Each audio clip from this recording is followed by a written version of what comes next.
is the ultimate gladiator sport. This goes back centuries. What American football has been able to do is capture what we had back in the days in Rome and this whole gladiator thing. They've captured it in the realm of legal sport where people don't die, contrary to what some people might think. And they've been able to capture that. That's the reason why this game is so exciting. It's not even, there is no other sport that is close to the National Football League in this country. And that you know, it's slowly starting to spread across the pond to other areas in Europe because there's something about the violence, the speed, the power, the combination of all this confluence of all these different things coming together. There's something about that is particularly, you know, tantalizing to the palate of a sports fan. Think about it. If you're watching a heavyweight fight and the fighters are just jabbing and circling the ring without getting into it, after a period of time, 10, 15, 20 seconds, the crowd's going to start going, whoo! And every time there's a crunch, every time there's a crack, every time somebody puts somebody on their back, whenever that contact's made, you hear noise. That's what they paid their money. They're only upset when it's their player getting knocked out. But as long as their players are doing the hitting, that's what the game is about. It's always been about that. I know we're here for your entertainment, but after this game is over, after you leave the stands, after you paid your money, after we get our salary, we still got to worry about quality of life for the rest of our lives, and the fans sometimes lose sight of that. Oh, can you help me, please? I don't know any professional football players played healthy, 100% healthy, more than a month. They used to call us the diehards. We never came out of the game, played hurt. There was pressure on you to play hurt because if you didn't, they'll put someone else in there to replace you, and you wouldn't be around. And that was one of the fears about playing this game. You know you had to play hurt because the old saying back in the day was you can't make the club in the tub. And they felt like you weren't a durable guy, would play hurt and would not play hurt, you wouldn't be around long. You know, I played 5 games with basically if my neck was so bad that if I'd slammed on brakes in my car, I would have been paralyzed for life. And I'm out here playing football, and I strictly remember going out there and tackling Donovan McNabb with no helmet. Because, you know, don't stop during the play. He was there, I had to hit him. But if I knew my neck was like the way it was then, I don't know if I would have hit him. I broke my right ankle 2 times. Rookie year, had to play with it. We were going to the playoffs. Holmgren says, hey, just give me what you got. It was only about 10 plays, but, you know, I had to play with it. And that's where the sideline is closed, the locker room is closed. You know as well as I do that the training staff and the doctors and the opinions with the coaching staff and the owners and all that general manager, that whole thing, dude, that is closed. There were numerous guys on my teams that had no idea what the actual injury that they had, what the gravity of it was, what it looked like downside-wise for them to be continuing doing what they were doing, being on the field practicing and playing. I know that wasn't open. You know, when I go back and read the reviews, because I've gone through and I've read my full file from the team, and I know what happened and how I felt, and then I look at what they wrote about that injury, I'm like, why? You know, I tore the bichondral cartilage in my chest, and I remember the injury, mild pec strain is what was written, or mild chest strain or something is what was written on that thing. And I mean, it still clicks and pops. Give me your list of injuries that you had in the NFL. How long do we have? I tore the cartilage in my left knee. I have a half a kneecap right now. Played a couple games on it, got worse. There goes my groin, my hamstring. And then I hurt it again. Tore the myelin ligament out of my shoulder, had surgery on that. Everything basically tore. Numerous hamstring tears. Knee sprains. 2 surgeries on my left knee, 3 surgeries on my right knee. I've had 2 surgeries on this elbow. With the obesity of guys after football, every year, gain weight. It was either eat or you won't have a job. I played with a broken ankle for 3 games. Dislocated shoulder. Dislocated shoulder. Shoulder surgeries. Pounding. Ankle sprains. I've torn this right pec. Cracked kneecap. I tore my left pec. Broke the ulna. My spine is straight. It should be curved. Tore my quad muscle. Pounding. It kept breaking. You twist both my ankles. I tore my knee up. Sprained MCL. Now, how did my ankles get twisted? and the man hit me in the chest. Pounding, numerous stingers, torn hamstrings, dislocated shoulder, both sides. I have a lot of headaches, constant headaches, weakness in my legs, could barely walk, numbness in my hands, numb, feet numb, sensitive to bright light, mood swings, my mood swings, ripped out my tore my finger and then surgery, ripped out my second ankle, and in my mind I was thinking, I'm hurt. How many concussions have you had? How many concussions did I have? It's probably more than I can remember. Totaled them all up, probably about 8 to 9. Probably close to 15 to 20 times.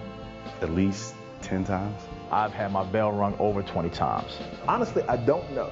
I've had a few. Yeah, I had several of them. I know I had a concussion every camp. At least one dinger every game.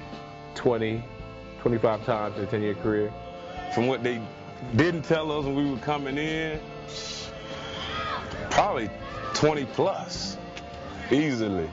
Nobody knew exactly what a concussion was. You thought a concussion was when you would sleep out on the field or when somebody see your arm gets tight after getting knocked out. A concussion can be as soon as you see stars, or if you have a quick loss of memory after you take a shot to the head. A lot of times we call it ding, but you know, in the doctor's world, what we're learning now, it's a concussion.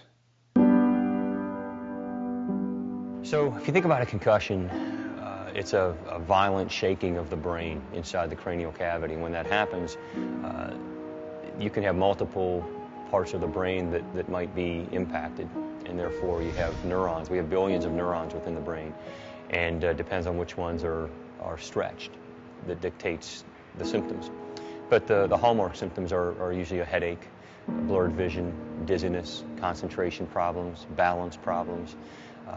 With the ones that are a little more serious, they'll sometimes develop nausea and vomiting, and those are the ones we have to really be careful about.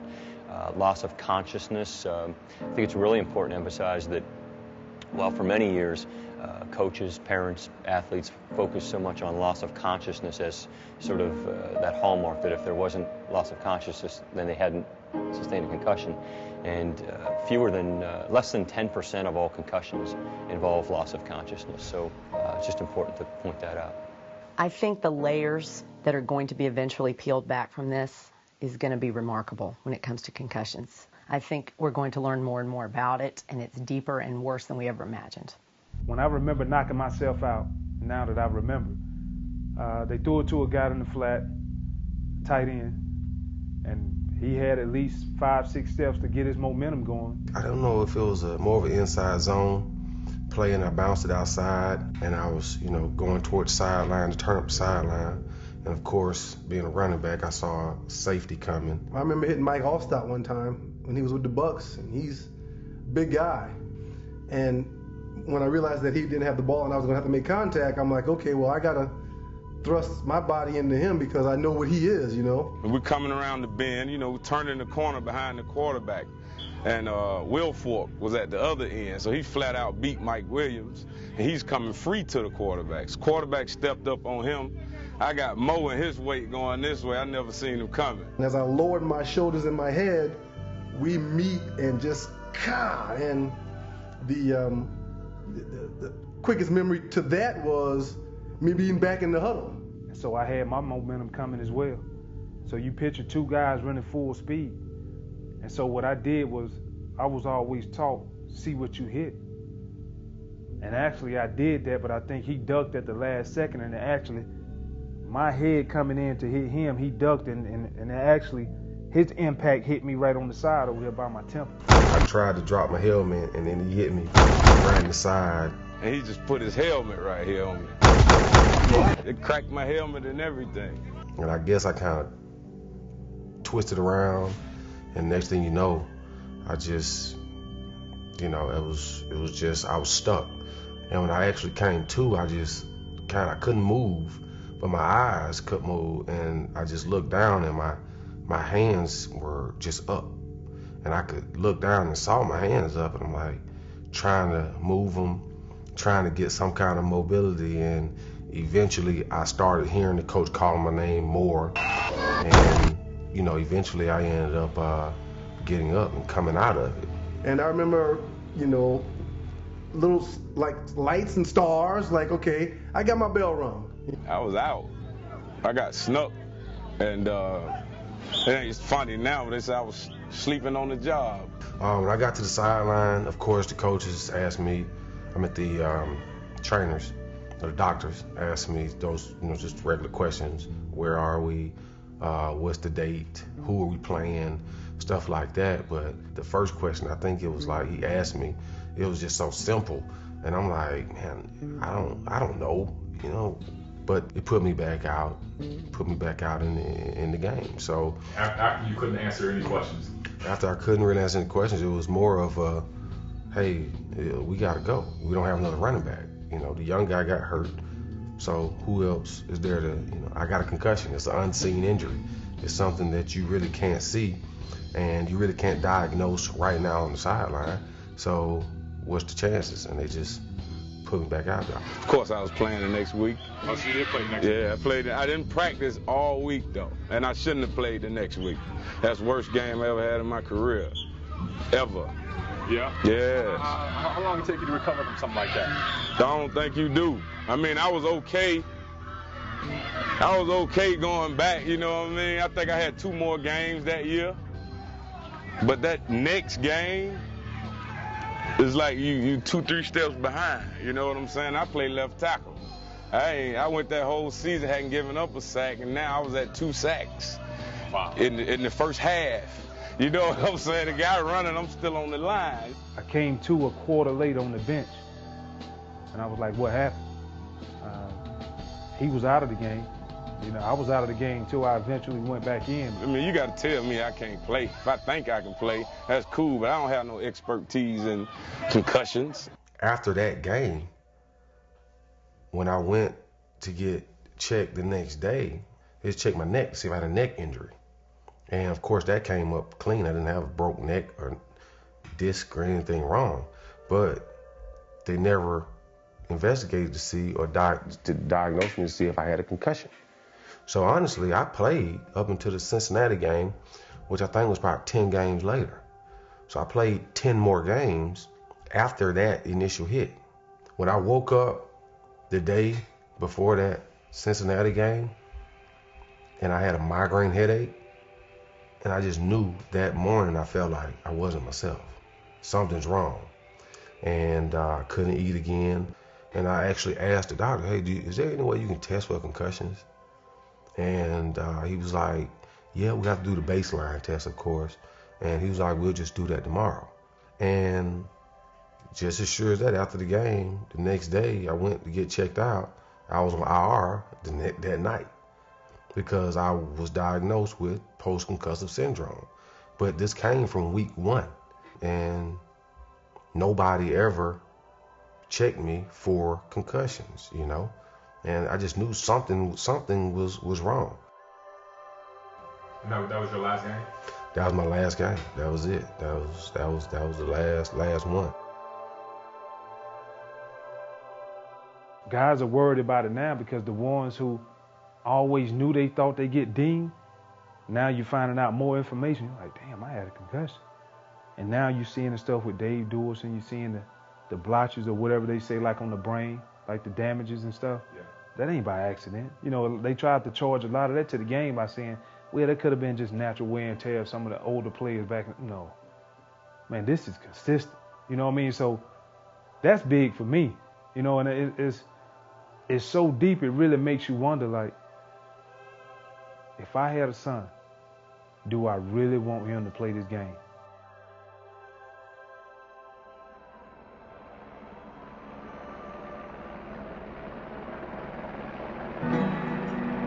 There was no really big hit that caused me to start bleeding. It was just sort of a collection of hits, and then I went onto the sideline and passed out.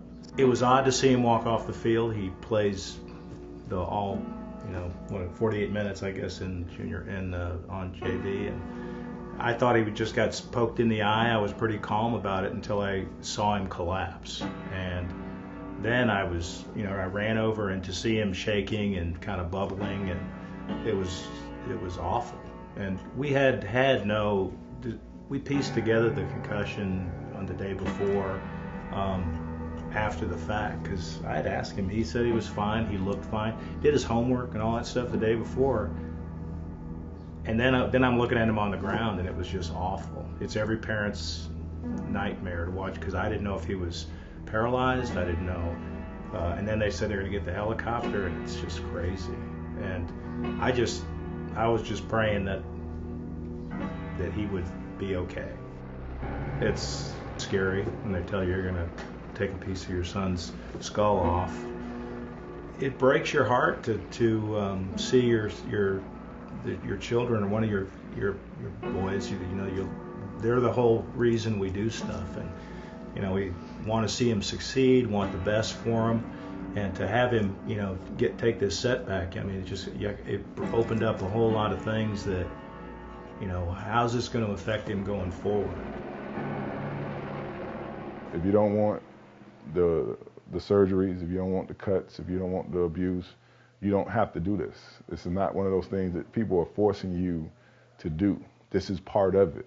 This is what we chose to do. It wasn't like somebody held a gun to somebody said, you know what, you're going to play football. Well, no. You're going to play. It didn't work that way. These are choices that we made. And really, like with all of life, there are repercussions with everything.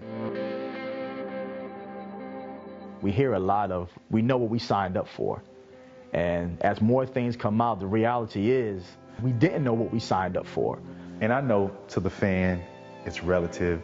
You guys made all this money. You chose to do this. We did. We did. And we understand that there was health risk going into the game. But we didn't know that we were signing up for long-term effects that were going to affect us long after our careers are over.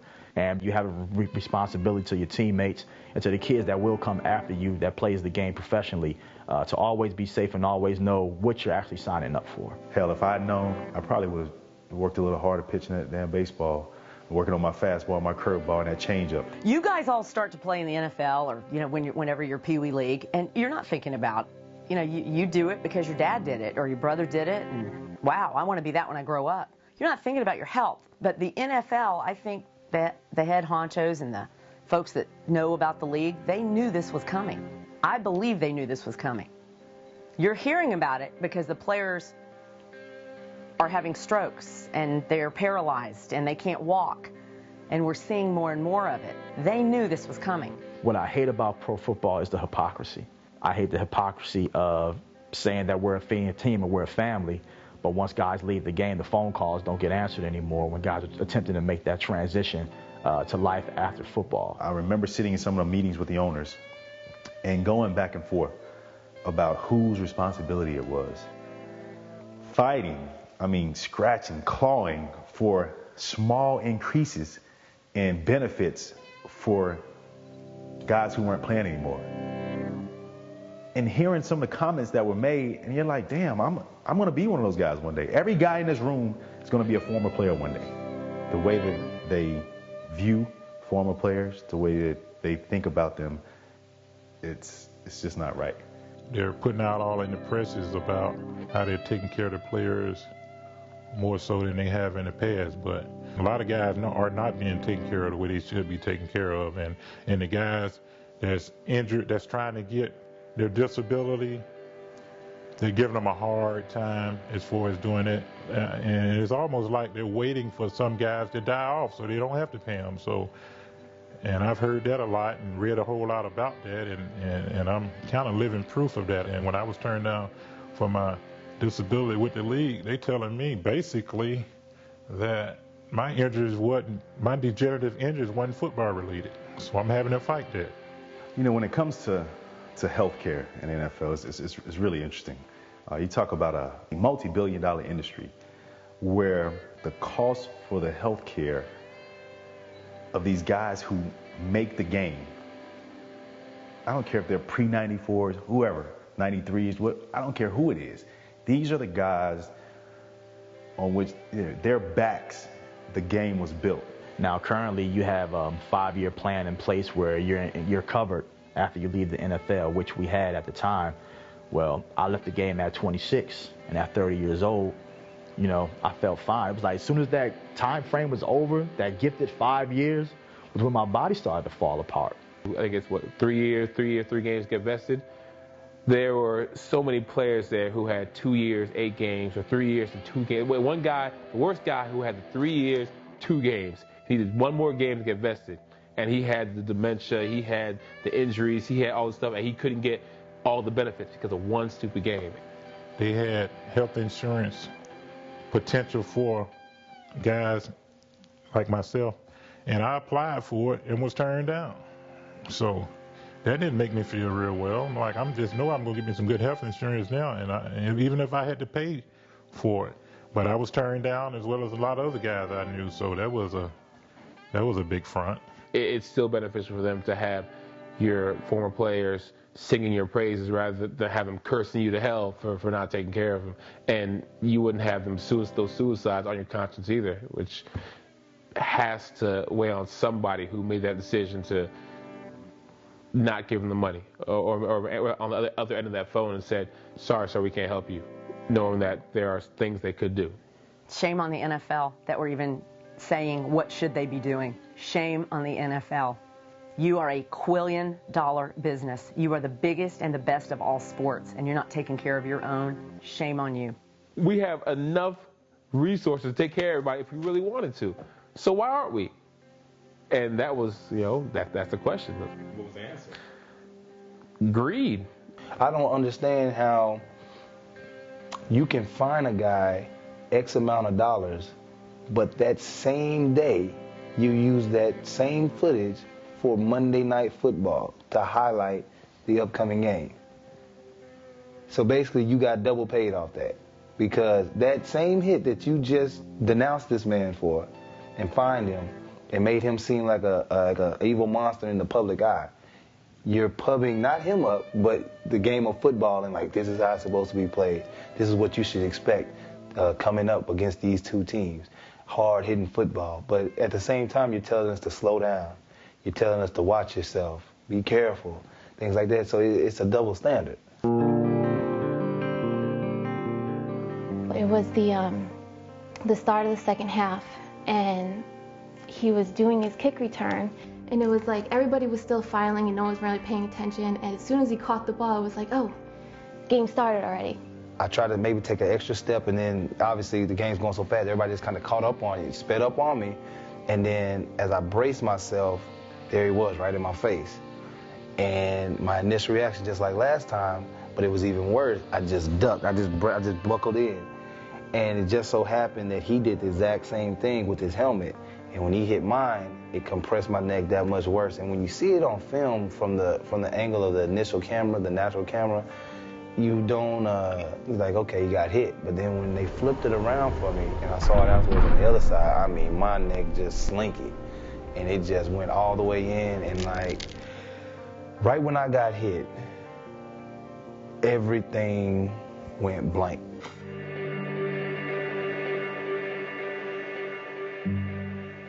When I hit the ground, a lot of people thought I was unconscious, but I was totally conscious.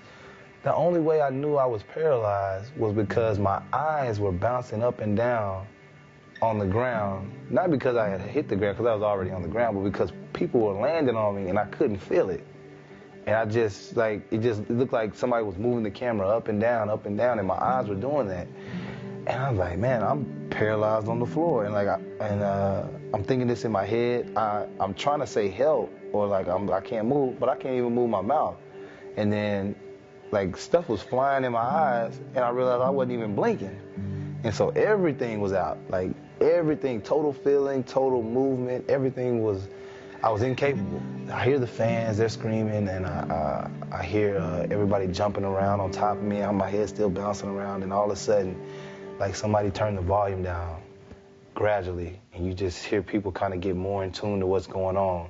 And then you hear somebody say, help, help, he's down, Hobbs is down. Just started getting real serious when everybody came around and just kneeled around him, both teams. And you could hear like a pin drop through the whole stadium.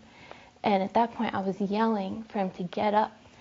And I think people started realizing that, like, I had my jersey on, and people were looking up the box, and they realized that his wife must be up here. So all this is going on. I can see the people in the stands are kind of turning around and looking at the field and turning around and looking at the field. Like it got real to them because it was no longer just a player. I think they saw the family point of view. And then immediately, right then, everything started coming back too. And they said on camera, I guess, they said my legs started shaking, my arms and everything, but I didn't really have I didn't have control over them. It just like all of a sudden it just started working again. So almost like if you were going to a warehouse or a main switchboard and you start cutting things, that sound, everything just starts clicking back. So everything started working again. And then I saw them bring out the stretcher, and I didn't think he was going to get back up. So they had put him on the stretcher, and I was just like, I was thinking, like he's not going to be able to play with the kids anymore. Just his dream that he worked so hard for just ended. And so they flipped me over, and I'm thinking, okay, what's the next move? What's the next move? How do I let people know I'm okay? And so I started trying to move my feet a little bit controllably. I'm controlling my footwork now, so I'm moving my feet, and I give the thumbs up. But I knew it wasn't a thumbs up that he was okay. It was a thumbs up that basically, like, I'm alive to me, or his mother, his brothers, his dad that's watching. But where everybody was like cheering, yeah, he gave a thumbs up. It's not a thumbs up. It's never a thumbs up. I'm rolling on the grass, and I hear the cheers, and I hear, go Hobbs, we got your back, man, this and that.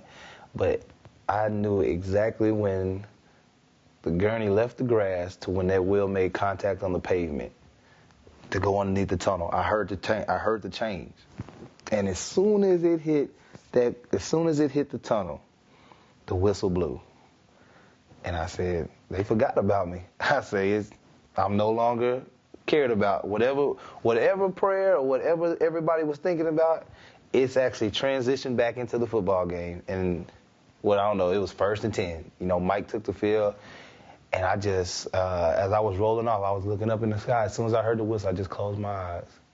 I said, it's over. I know he's trying to do like the workman's comp, and you would think, the doctors have said like his neck is okay, but say if he were to get in kind of a car crash, he'd be more susceptible to be paralyzed. So he needs to kind of get that other surgery, but we cannot get this other surgery because they keep delaying these rulings and trying to work out workman's comp. And they gave his next, this was last December. He went up there, it still couldn't get done, and then they gave us the date of next December. So they're trying to drag it out, and you would think somebody needs this surgery but can't get it until this is done. They would kind of move the process a little along, but they're stalling it. This is the Eagles? No, or the NFL? This is the NFL. So, no, I think they don't care anymore. You don't play for somebody, they no longer care. And I think the same thing happened, I may get in trouble for this, but the owner of the Eagles never called him to see how he was, never said anything. Would pass, Ellis has told me he's passed by him, like when he went back to work afterwards, and still never said anything like, how you doing? You would think, that's like your head boss, you would be concerned. But I think it's more, we paid you this money and now we lost out on it because you can't play. It's bullshit, but that's the nature of the league. Yeah. How does that make you feel? It makes me angry.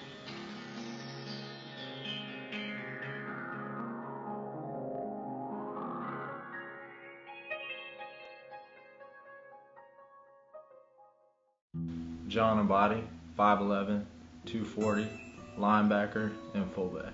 Every day for me, when I got to the league, was a game day. Because I was a fringe guy.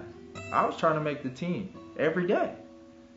I knew that if I didn't go all out on every play, and I didn't knock the hell out of somebody, then I was going to be that guy that said, bring your playbook, the GM wants to see it. So every play was a game day for me. What I'm taught, and as a player, there's one way to get a coach's attention, period. Especially when you're a guy like me who's 5'10", not the most athletic guy. I mean, it's just reality, but a hard-working dude. This is how you get the attention of coaches. You knock the hell out of somebody. You will play if you love contact. That's the bottom line. That's the name of the game. And that's how I made my career. And now that's what I'm paying for. All the blows to the head. And at the end of the day, I asked myself, was it worth it? And Lord knows it was not. Coaches, this is their philosophy. If they can't see it, then it doesn't exist. So a bruised brain or a headache, that's nothing to them. You look up to coaches because they're coaches. And you think that they actually care or they're actually going to tell you what's best. But boy, do you figure out that there's only a few coaches that really do care about their players. Did you ever stay out because of a concussion? I only stayed out one time, and that was the end of my career. And I had a concussion 3 days before in practice, and the next day, terrible headache, couldn't concentrate, going through meetings. So I said, look, it's 3 days till the game. Let's see if I can get through it. First kickoff, ran down there, bam. Next thing I know, I'm in the hospital getting a CT scan. And that was it.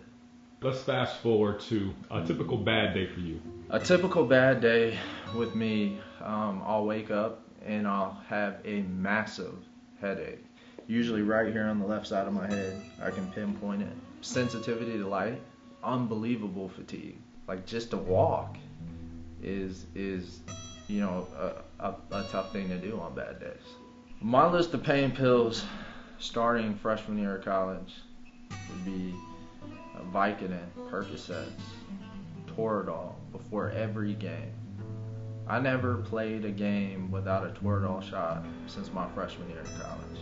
And to have to get shot up before every game and then find out from doctors that Toradol is the worst thing that you can do when you're having concussion issues.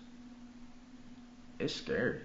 You know what's frustrating, Dorsey, is I call the neurologist, I don't want to say names, but he is on the board, the NFL board. He's the head neurologist. I've left him 4 messages. How many times do you think he's called me back? None. Why is that? I mean, this is a guy who is supposed to be the concussion guru. I can't even get a hold of him. It almost seems like anybody related to the NFL or football, even college football, they're not willing to help. That's what's frustrating. You know, I think that obviously they've known about these issues for a long time, and I think they misled us. They held some information from us, and it's going to be losing a lot of guys at an early age. It's just the reality of it. Suicidal thoughts? I'd be lying if I said no. It's you know, it's a hard thing to I guess accept or to tell you that I am, but yeah, it runs through my mind. When you heard about Junior Seau, what crossed your mind? You know, to be honest with you, am I gonna be next? It's something I don't want my mind to go to, but it's just a natural thing. Because when you add up everything, it's like, shoot, I'm having the same issues. And honestly, I think about my parents. And I think about my parents who, they have a daughter who has cerebral palsy, who they take care of. A little brother and son that died at 15 in a car accident. I think about at 26, in 5 to 6 years from now, are they going to have to take care of me?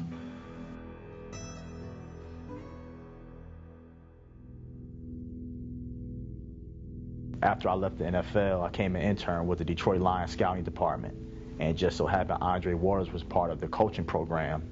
Interesting story, the first lunch that we had, I felt like a kid in the candy store. I'm sitting next to Andre Waters, and I said, Andre, you know, I modeled my game after you. I looked up to you. I'm a Philadelphia kid. And Andre looked over to me and he asked me, well, how do you feel? And I think about that question he asked me, you know, how do you feel? And now I get it. I mostly started seeing a change in Shane a couple years after he retired. He would start to forget things that he normally wouldn't. He started to show signs of paranoia. He would think people were following him or that people were after him, and then he started to become more distant just with everyone, with, you know, friends that he had always been friends with. And then eventually, you know, he even started to become distant with the kids and was not as involved.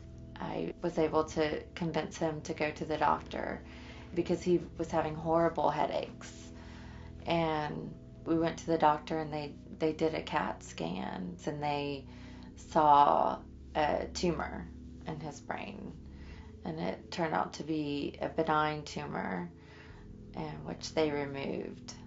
And I spoke to the neurosurgeon, and he did tell me that, you know, this doesn't explain his behavior. He said, you know, this is a benign tumor, and the location of it doesn't explain the way he's acting. So the morning of January 21st,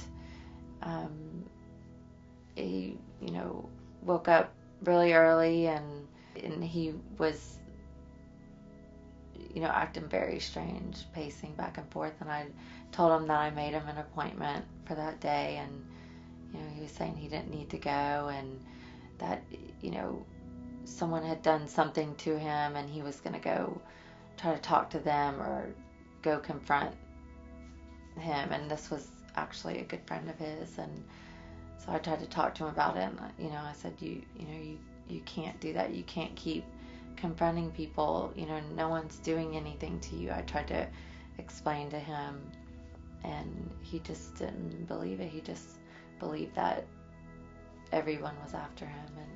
And so I had gone back into the bedroom, and I was walking out of the bedroom. I was about to leave, and he had gone out to the garage. And he came in from the garage, and I was walking down the hallway. When he came in from the garage, he had a gun in his hand, and I saw the gun. And I saw it, and I ran towards the front door, and went to go, you know, run outside. And as soon as I put my hand on the door to go outside, I heard a gunshot. And he had turned into the kitchen and turned the gun on himself.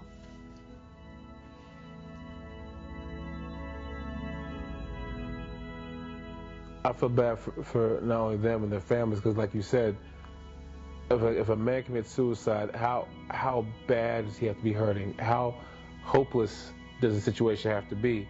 And part of that is the answers that he's getting on the other end of the phone when he calls up the NFL and is asking them, hey, I played for you guys for X number of years. I gave you everything. Was the NFL there for him after his years of retirement? No. Not at all? No, and actually, and we haven't even heard from them.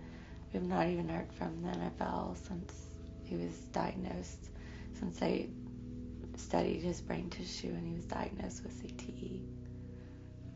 So we have, you know. We never heard anything, nothing ever from the NFL through all this, or through this whole ordeal. Nothing. No. Obviously, you guys miss him terribly. We do. We miss him terribly. And, you know, there are times, you know, that the girls, you know, important events in their life, that the girls, you know, are really sad that he's not there. I talked to Broderick Thomas. He's an old linebacker, played for the Dallas Cowboys for a while, so you may be familiar with him, maybe not. I talked to him a couple of weeks ago to be interviewed, and he's in his early 40s, already been diagnosed with dementia. The conversation I had with him, I almost cried. I really didn't, because he was hurting. He wasn't right, and I could feel it. And I'm sure his wife is worried. I'm sure his kids are worried. If you had a chance to talk to somebody's wife who's going through this, and you can see the path he's going down, it's clear as day where he's headed. What would you say to that wife? You know, if I could speak to the wives, I would, you know, definitely tell them, you know, exactly what I went through and the progression, and you know, educate them on what I now know, and also to, you know, current players' wives, you know, to watch out for them during the games, and, you know, maybe try to make a stand for them to, you know, not play if they think that you know, their husbands are being damaged, because I know that, you know, Shane played through everything, and he wasn't educated in the concussion. He never talked about concussions. You know, he would say he got his bell rung, or he, you know, got a stinger, you know, blurry vision after games, terrible headaches. But that wasn't something that you could see in an x-ray the next day. So he just would go back out to practice on Wednesdays and hit heads again.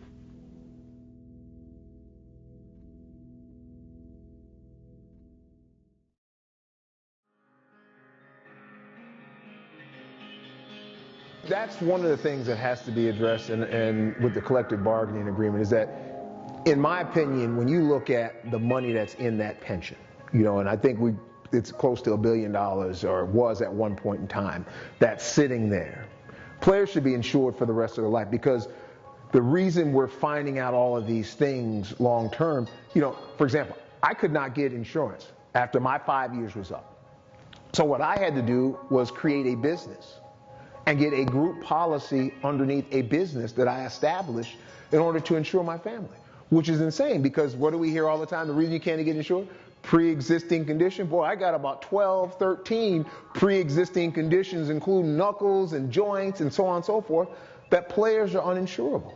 So if I had to say the biggest travesty of all of this, including, you know, whether it be the concussion issue, obesity, degenerative, whatever. To me, it's the insurance.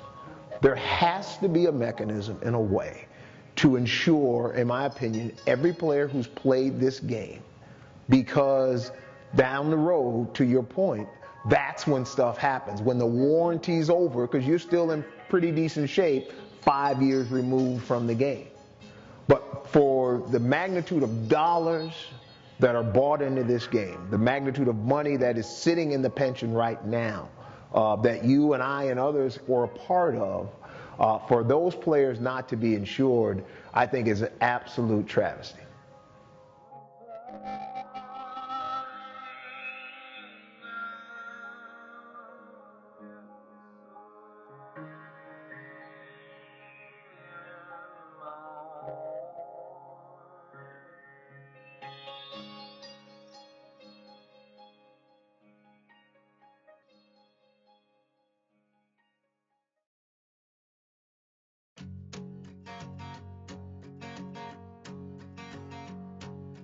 Football is the sport of kings, sure as hell better than diamond rings. But if flying helmets ain't what they want from me, I'll sit right back and sing about my football days in Nashville, Tennessee. Are you ready for some real football?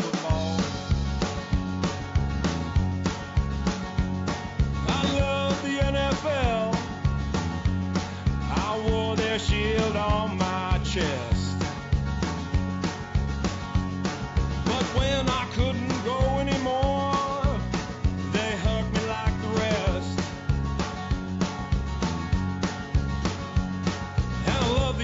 they don't give a damn. They'd rather kick you back on Uncle Sam. I love Jerry Jones.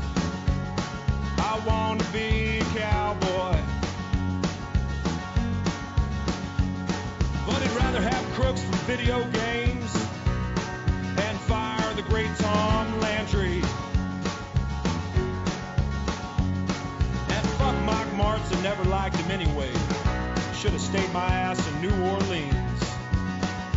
Where